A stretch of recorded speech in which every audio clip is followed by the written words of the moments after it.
it back just a tad bit more and jump into Jordan Peele's career outside of Key and Peele. I know you didn't want to make it too much about him, but I do think, and we've touched on some of it already, but just as far as there's more to me than just being black. When you think of, and I was telling you this before we got started, that I would put Jordan Peele on my list of new wave since I can't talk. Give me like this. New age Renaissance men. There you go. New age Renaissance men of the century. So not only is he a stand-up comedian and a writer, but he is also a voice actor, director, producer. He has his own production company, Monkey Paws, which if you pay it's an ugly hand stirring a cup of tea in the beginning of his movies. And speaking of his movies like Get Out, Us, and I think he had another one that starred Janelle Monáe, but it got postponed because of the coronavirus. I can't even tell you what it was called. It has some weird like title, and the artwork was a monarch butterfly with his rings ripped up. And I think it was about a time traveler or something like that. I'm not sure. Whatever it was, it got postponed because of the coronavirus.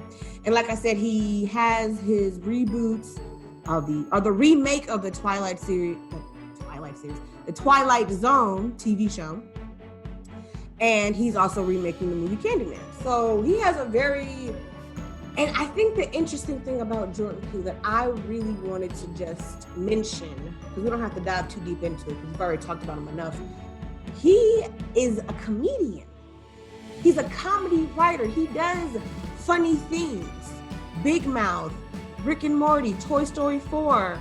All of these movies are very, very funny and very, very, movies and TV shows are all very, very funny. Keanu.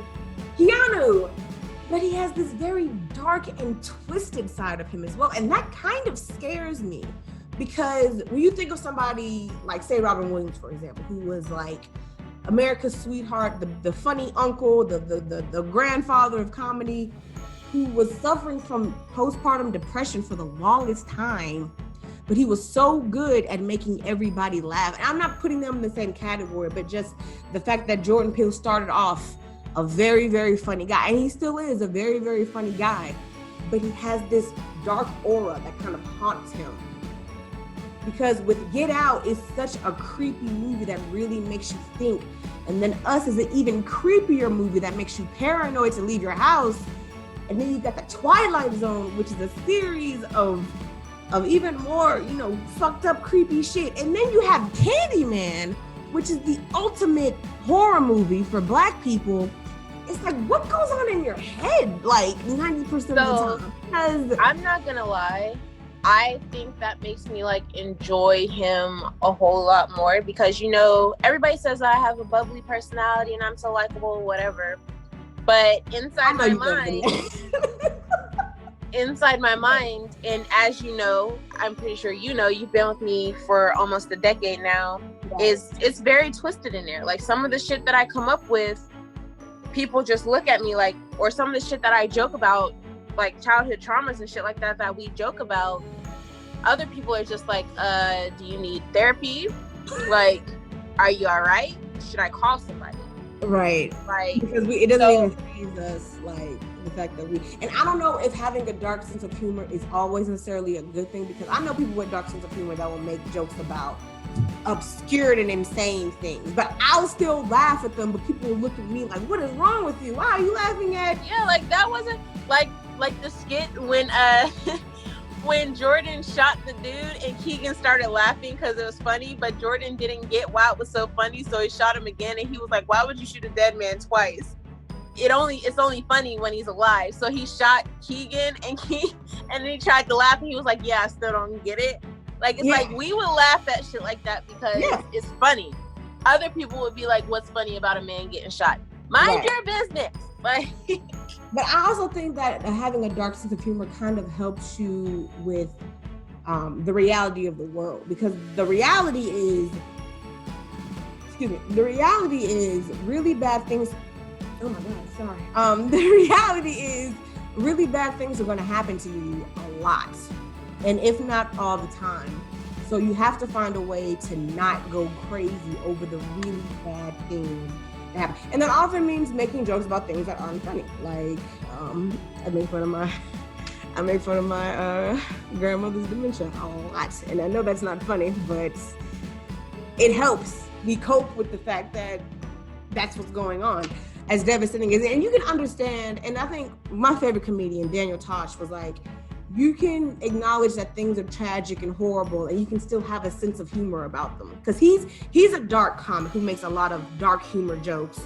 And a lot of people don't think that they're funny. I think they're hilarious. But and then I've seen people go the extra mile. Like, I seen a video, this was a couple of years ago, and it's not funny.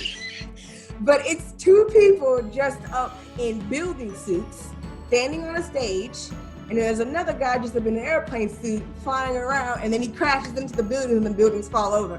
And it's not funny. It's not funny, but it made me. It's funny. Oh my God.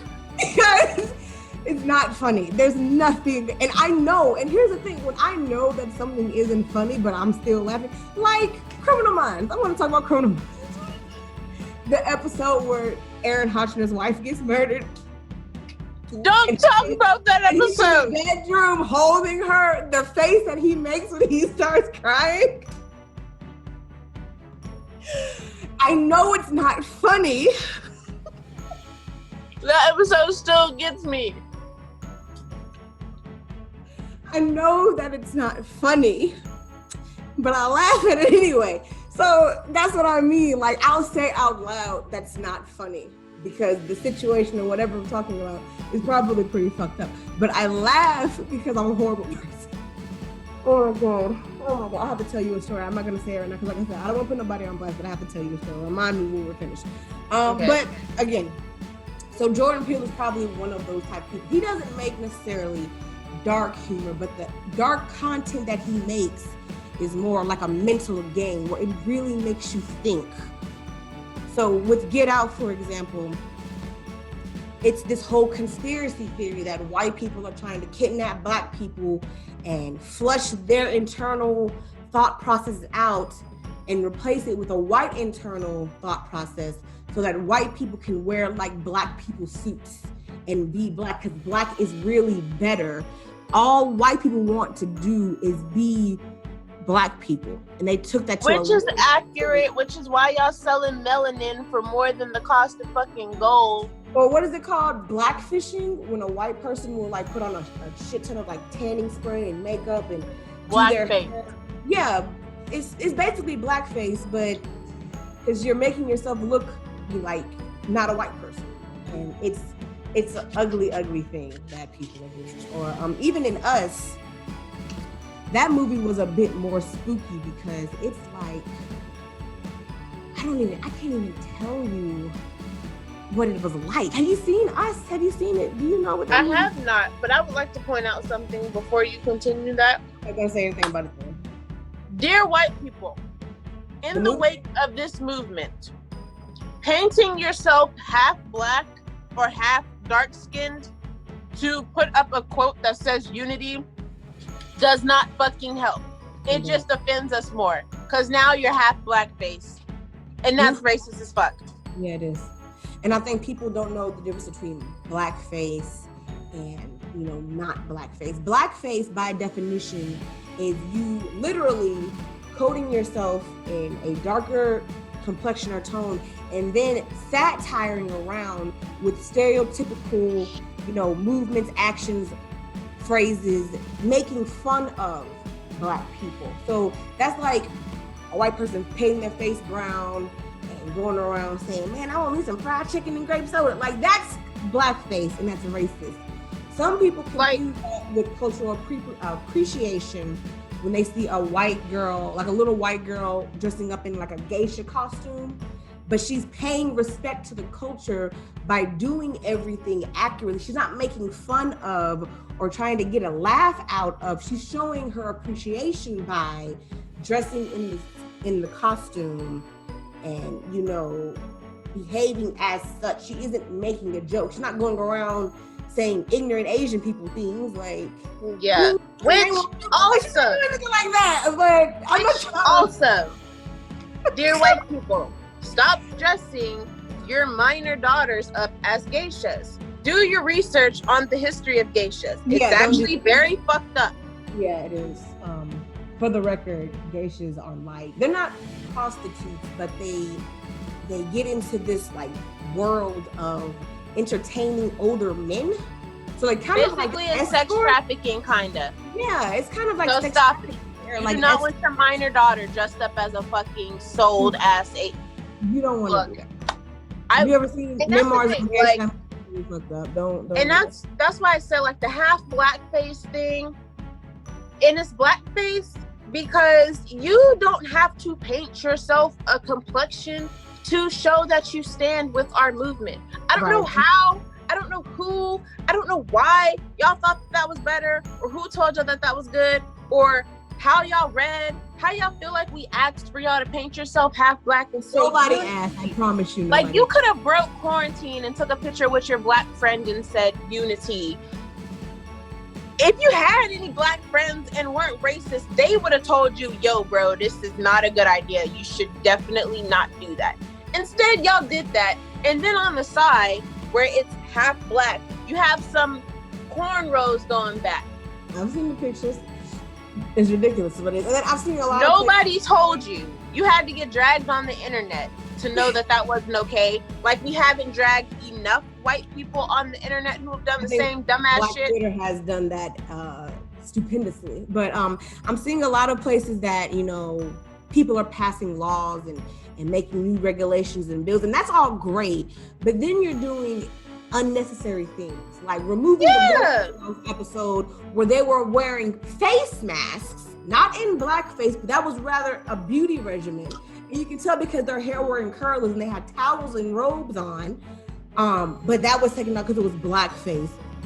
Or it was a charcoal mask. Yeah, I know. Or white voice actors who play people of color cartoon characters are resigning, which that's cool, but it's we didn't ask for that. That's not solving the problem.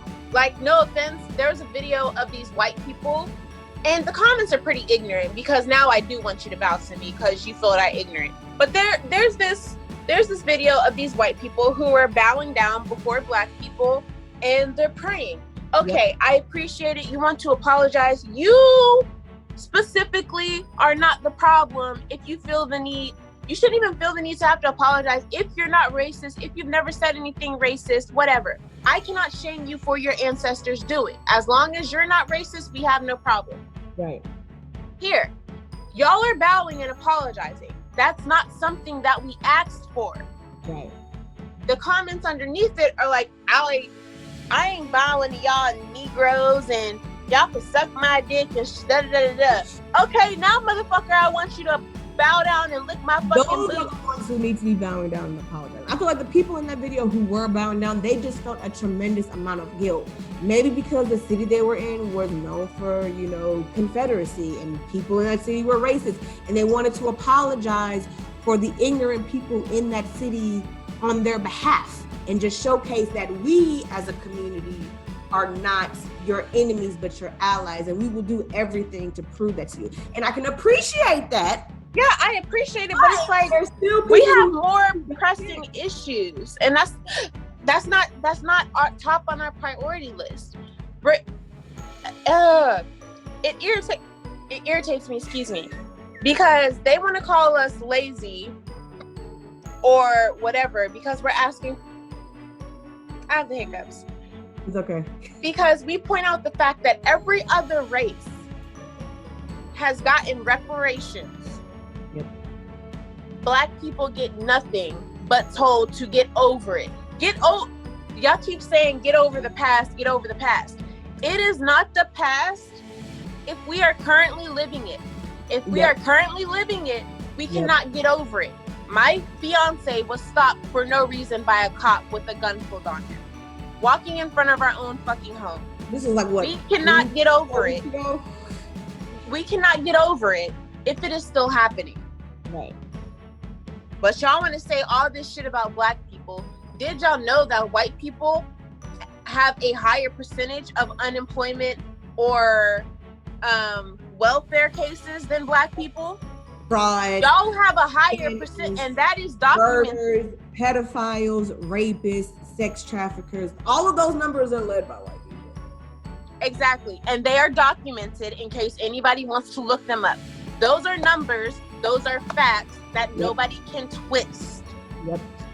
Every state did a count that they had to register for the welfare offices. We're not the lazy ones. Y'all lead by a good 10,000 in most states. And these are the I'll same say by at least 5,000 in other states. Go to restaurants and go to bars and go travel the world. The reason why the country is in peril right now is because all of these people are refusing to just listen to somebody else for a change and benefit the next person. Everyone is selfish. Everyone is narcissistic. Everything is about what I want and what I need and what I deserve and what you can't tell me what I can't do. That's every mindset. And that's why the US is still technically under quarantine, and literally the rest of the goddamn world is like, oh, well, we just went to Paris last weekend. We had a wonderful time. We can't go to Paris right now. And if you notice, again, it's only the Karens and the Chads that don't want to wear their masks, that feel like they have rights that exceed everyone else's. There's no reason that I should be looking down my fucking Facebook timeline and here goes a Karen who's driving to a whole nother fucking state because her state has a mandatory wear a mask law. Like, it's the hardest thing. You know how stupid you sound? It's like, it's ignorance. It's pure ignorance. That's all it is. Exactly. Let's not talk about the stupid white lady who decided she was gonna paint over the yellow Black Lives Matter with black. Ma'am. She basically made it bold. Like, that's all you did was just bold the print. It's still there. We can still see it. It's still very visible. Ma'am, so it's like, y'all, we are doctors. We are lawyers. I just shared a video of a whole bunch of black men that stepped out in their professional attire. Let me tell you something. Yep. And I don't care who gets offended. And you Let's looking be real. Like you looking around the room like, yeah, I'm talking to you. Because I am. So like meta, you know what I'm saying? Like, I'm looking at all y'all who ever decide we are superior. Yep. We taught y'all MFers how to bathe. Yep. Y'all used our breast milk to feed your kids when we were slaves. Y'all raped our women because your women weren't good enough. Yep. Facts. Super facts. I don't know what. We are superior. Till this day, y'all still try to mimic us. And before anybody says something dumb, like, oh, well, y'all get blonde weave and straight hair and stuff like that. You can be born black with blonde hair and blue eyes. That is and fact. Blue eyes. They are islanders. So that actually is a black trait. Miss me with that and go suck your mother. Yep. Secondly, don't nobody go to no fucking hair store and say, give me that Caucasian Karen hair. No. I want that Brazilian. I want that Peruvian. Hair in hair stores is Brazilian, Indian, Arab, some type of not white person. Let me tell you what. Like, y'all have me 1000% messed up. Like, we're superior. Y'all are trying to mimic us.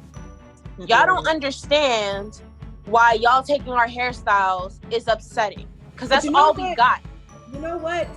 And my only thing that I'm going to say about that is if a white person wants to wear cornrows and box braids and dreads, do you? I'm not going to stop you. But don't come crying to me when you go bald the next couple of weeks, because your hair texturally is not made to hold that style. There's plenty of other braiding styles that you can have. I've seen the Viking braids and stuff like that. That's actually quite similar to it, but it's better for your hair type. But if you rocking some box braids and then you take them hoes down and you looking like a Cabbage Patch Kid, that's on you. So I don't even feel bad for people who do that because it's like you're turning the gun on yourself at that point. So I'm not gonna stop you from doing it, but I am gonna laugh at you when all of your hair falls out. It's not even that. It's like, okay, you want to have our hairstyles, that's fine. Our hairstyles are considered so unprofessional until one of y'all do it. Yep. We can't go to work like that. When we straighten our hair, it's not because we want to. It's because at work, if I wear my natural hair, it's considered unkempt. It's considered unprofessional, and I need to do something about it.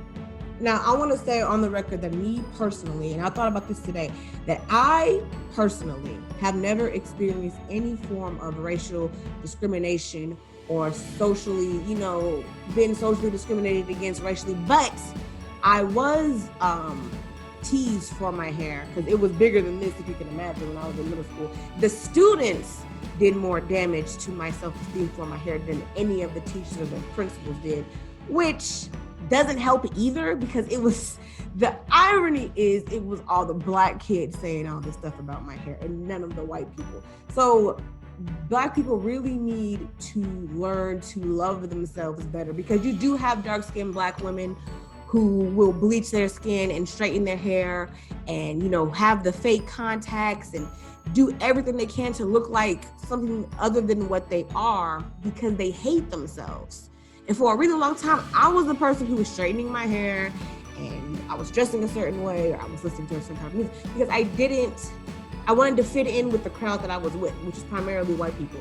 So I wanted to look like them. It wasn't until after I graduated high school and I was like, ugh, my hair is so damaged and fried from all these perms and all these flat irons and curlers. I just need to let it breathe. I went natural and I've never gone back to a relaxer since. And that was 5-6 years ago, maybe? I remember that. How long did we graduate from high school? 7 years ago. So that's 7 years. Yep. High school graduation was my last perm, my last relaxer, my last everything. After that, it was all natural from that point moving forward. So, and I honestly didn't even decide to go natural because, I wanted to be me. I just wanted my hair to grow back. I was planning on going right back to perms after that, but I saw what my hair could do when I let it breathe. And I loved that a hell of a lot more than getting perms and relaxers and straightening it all the time. Look, let me tell you, y'all saw me when I first came to Stratford, and I always wore my hair in a ponytail. Mm-hmm. The only fake part about my hair was that white strip for my bang. That was the only fake part of my hair.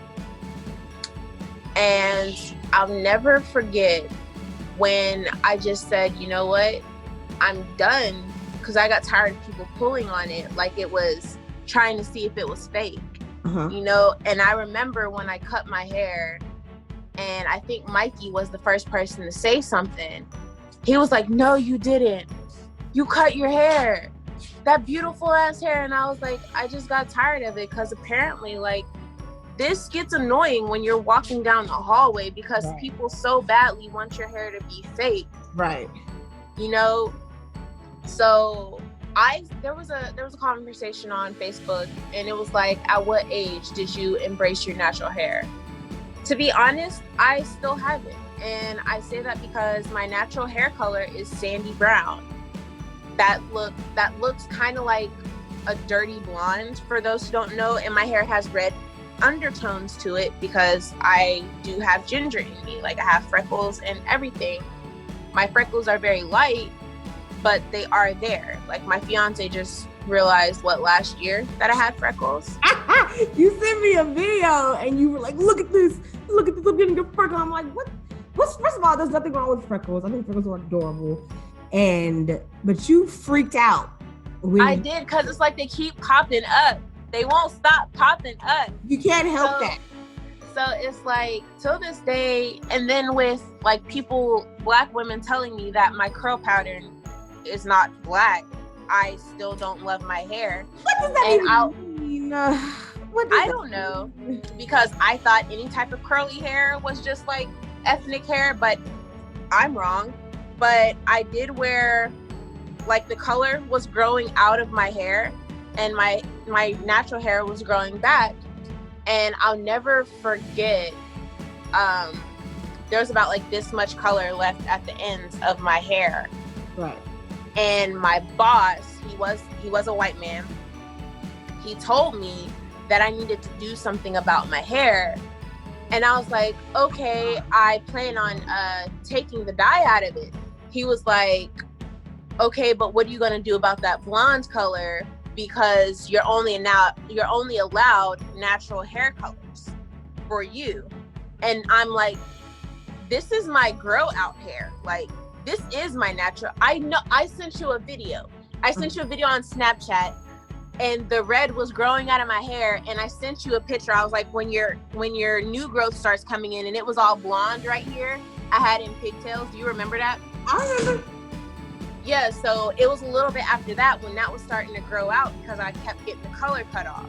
And he told me that I had to do something about my hair color because that blonde color was an unnatural color for me. And till this day, like, I still don't love my natural hair because my hair color, it looks dirty and dry on my hair texture, which is curly. And then, like, I can't embrace my curls because the Black community does not want me. Well, I, for the record, love your natural hair. You sent me that picture, a couple of days ago before you changed to blue. It was that Hayley Williams red, and it was puffed out and it was blown out and it was straight. And I was like, why don't you just keep doing that? And you were like, I can't. And I was like, yes, you can. You really, really could. I don't think there is anything wrong with your hair. And if I can walk around with purple afros and whatever colored hair at work, at school, whatever, it shouldn't matter what your hair growing out of your brain, scalp, skull, whatever. How are they going to tell you that that's not right when that's what it is? Like, who are they to tell you what's not right? But I understand that you're insecure about it, and I understand that people haven't made it easy for you to embrace it because people are hypocritical, they are judgmental, and they're probably a little envious that their hair doesn't look like that naturally. But I mean, and also, like, anybody who knows me, like, knows ever since I've been doing this battle with my depression and anxiety and everything like that, occasionally, like, I have episodes. So there are days when I just sit there and I'll either, like, recolor my hair, I'll bleach my hair, or I'll cut my hair off. Like, I do it so frequently now because I have episodes. So, like, it's just like, and people, my aunt is the main one. She's like, what did you do to your hair? Stop touching your hair. And I'm like, you have to stop bleaching it like that, though, because you gonna wake up one day and you're gonna have alopecia or some shit, or it's gonna be all over your pillows and your bed sheets, and you're not gonna know what happened. You're gonna have to invest in lace front wigs that are like $500. And who the hell has time for a $500 lace front wig? And stop. Well, I did say that I was gonna, like, start being healthier, especially with me trying to push my hair growth oil. Like, people need to see results, and I know, like, my hair is. Put it on Avery's head. Oh yeah, I'm definitely gonna redo it on his. I'm gonna do it on Dell's. Like, surprisingly, like, Dell is like my biggest. No, I won't say my biggest, because there's this girl on Facebook who, like, buys out everything as soon as I post it. But Dell even, like, likes my products and stuff like that. Like, he trusts me wholeheartedly because everybody knows, like, for a point in time, I was spending like $300 on skincare until I just started making my own, you know? Yes. And now, like, everybody knows how serious I took hair care. So it's like, why not pass on my knowledge and stuff that's actually worked on my son's hair? Like, y'all have seen the results on my son's hair. Like, why not pass on that? Right. Okay, we got a little off topic because now we're talking about hair care products, but that's fine. So this will be a snippet. Absolutely be a snippet. Do you have anything else that you want to say before we wrap this episode up? Only thing I want to say is, if this podcast ever gets to Jordan Peele and Keegan Michael Key, we love you, and you guys should reach out to us. Oh, absolutely. And be funny with us, because we're real life funny, not just camera funny. And, like, oh yeah, we're funny as shit when we get together. We literally are. Like, we have no act right, and it's just like, I would love to meet them and just talk to them and see, like, the ins and outs of their mind. Absolutely. And I just had another idea for another podcast. But Keegan Michael Key, Jordan Peele, I love you. You guys are great. Please watch this podcast and please understand that we are rooting for you and your success, and you are amazing, and keep doing what you're doing, and you are great. And find us and reach out to us. And she got all the social media info, and she will disclose that. Yeah, I'll disclose it. All right.